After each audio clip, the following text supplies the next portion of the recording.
This is Brent Grover speaking from Evergreen Consulting for Advanced Supply Chain Software, powered by IBIS. This month's topic is called The Incredible Shrinking Margins. It's about your plan for eliminating pricing outliers in your pricing portfolio and about preventing them from occurring in the future. So this is part 3, and today we're going to talk about eliminating pricing outliers.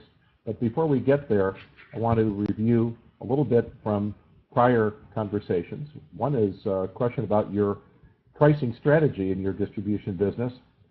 Are you focused on higher margins than competition because your service is superior? On the other hand, do you feel that you can't justify higher margins because your service really isn't that good compared to the competition, and therefore you go into the marketplace with lower margins? Or possibly you don't have a pricing strategy at all in your business. So talking about some of the tactical pricing options distributors have, one is to use promotional pricing, that is to be aggressive with pricing to gain share and then attempt to build the margins back at a later time, to play the meet the competition game, to basically let competitors set your prices for you, to use a sales compensation plan that gives the sales reps incentive to build margins and hope that that works, to encourage your salespeople to sell above market and then let them deal with the problems that arise when they get caught speeding.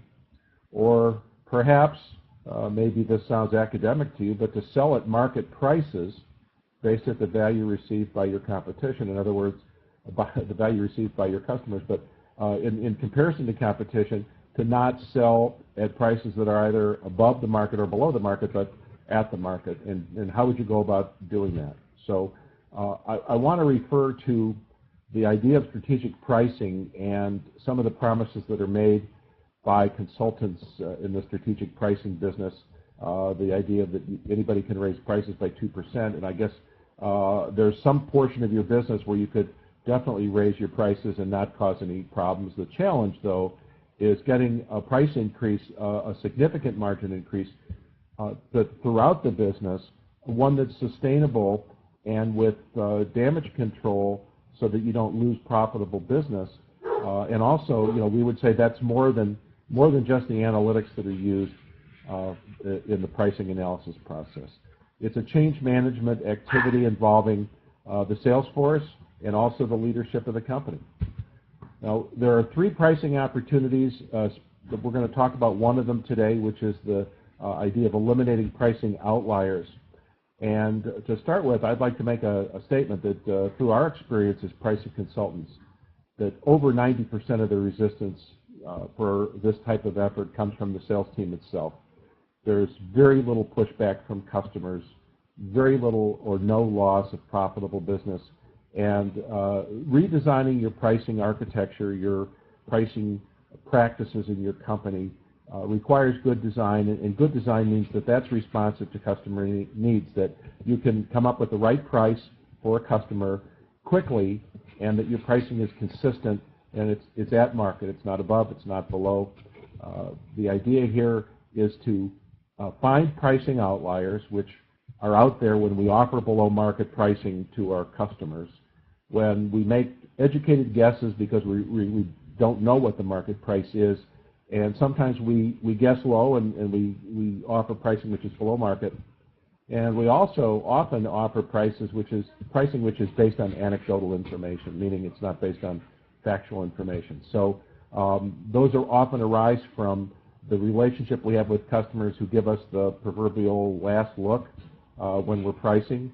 They let us essentially meet the competition, which is letting the competition set pricing for us, which actually, based on the information customers give us, is often below market. So what is market price? And if we're really committed to win-win pricing, how do we know?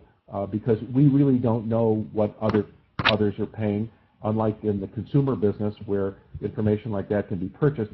We only know from our own data what other customers like this customer we're talking to pay for this item or an item like this item. So the best we can do is to interrogate our own data, and when we're negotiating with a customer, to ask ourselves the question of, if we are meeting a price or we have to lower the price from where we wish it to be, and sometimes sell below market because that's often necessary, what concession can we reasonably expect to get from a customer when we're being asked to be below market with our pricing? Can we ask for a larger quantity on the order?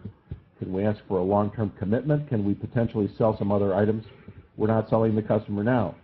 So I'm going to wrap this up for this week by restating something that I've said before, which is pricing for distributors is very often undermanaged.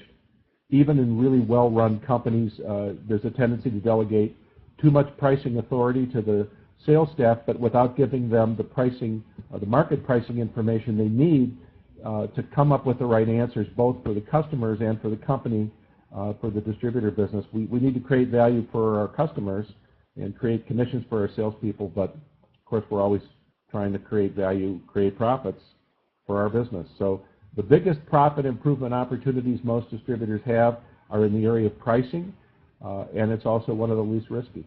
So next week we're going to tackle another aspect of this problem, and we're going to wrap it up for the month. But until then, this is Brent Grover from Evergreen Consulting for advanced supply chain software powered by IBIS.